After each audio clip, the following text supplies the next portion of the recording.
Masasabi ko na mabait ako na bata. Pero minsan, medyo pasaway. Kaya nangyayari sa akin yung mga ganito.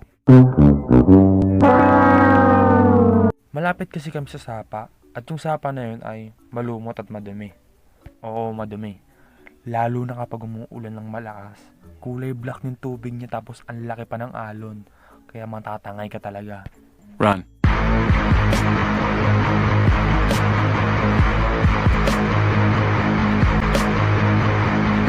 Okay, pero kapag wala naman ulan ay peaceful naman siya. At dun sa kabilang side ng sapa ay meron mga malilit na bukal. Alam mo yun, yung mga hukay na may tubig. Basta mga bukal. At sa mga bukal na yan, madaming umang. Tawag ko doon komang, kaya pinagkatawanan ako ng mga kaibigan ko. Pero ako ng paki ko.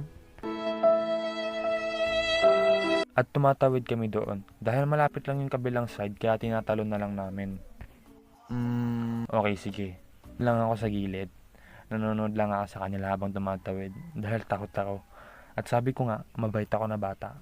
Kaya nagpapakuha na lang ako ng kumang. Ay. Oy, kuha niyo ako. Ha? Ano ka, chicks? Bilin mo. Damot. Pero isang beses, dahil tanghaling tapat nun, tulog yung mga kaibigan ko. Dahil hindi sila pinapalabas. Ha! Buti nga sa inyo hindi kayo pinapalabas kapag tanghali. Dadamot ninyo ah. At sakto, gustong gusto ko talaga maglako ng komang nun. Kaya, sinubukan ko na, ako na lang muna mag-isa yung tumawid. So yun, ganda pa ng talon ko nun. Tapos pag landing ng paa ko, salumot pa.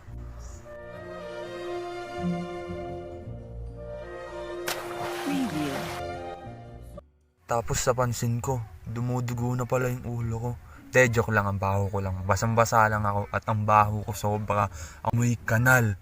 At pag uwi ko ay, binigyan ako ni mama ng house and lot at 1 million, grabe! De, joke lang, ginulpi ako. Ginulpi ako. Mama, hindi na po, mama.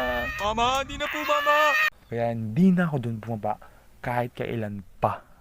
Pero isang araw, naisipan ko na naman na bumaba at kumuha ng komang dahil wala akong pagkadala. At yun, successful yung pagkatalon ko. Pero ang di ko alam ay, sinumbong na pala ako ng kapatid ko nun. Freaking snitch! Kaya sinundo tuloy ako ng pamalo. Wait, mali. Sinundo ako ni mama kasama ng pamalo. Takot ako nun. Hindi talaga ako umalis doon. Siguro naghintay sila ng mga straight 30 minutes.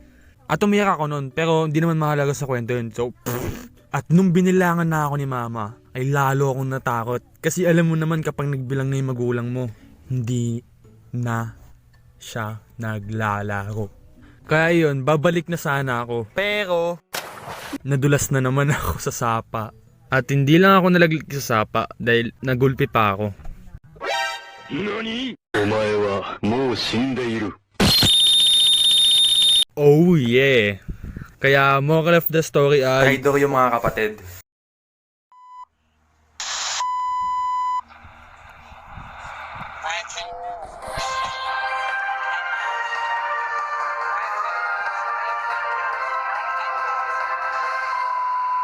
Hi, sa Kubeta ako nag-record at welcome to Lolly News. We interrupt this program to say na mag-subscribe na kayo. What the fuck? 70% na sa inyo hindi nakasubscribe? Di ba sinabi ko na mag-subscribe kayo?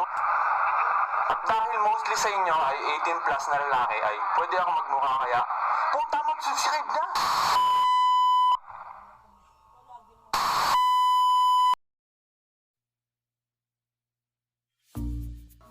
Hi at welcome sa N-Card. Pasensya na kung medyo late yung animation natin ngayon, pero marami pa din salamat sa panonood at kung na-enjoy nyo naman ay i-like nyo na at kung feeling extra kayo ay i-share nyo na din.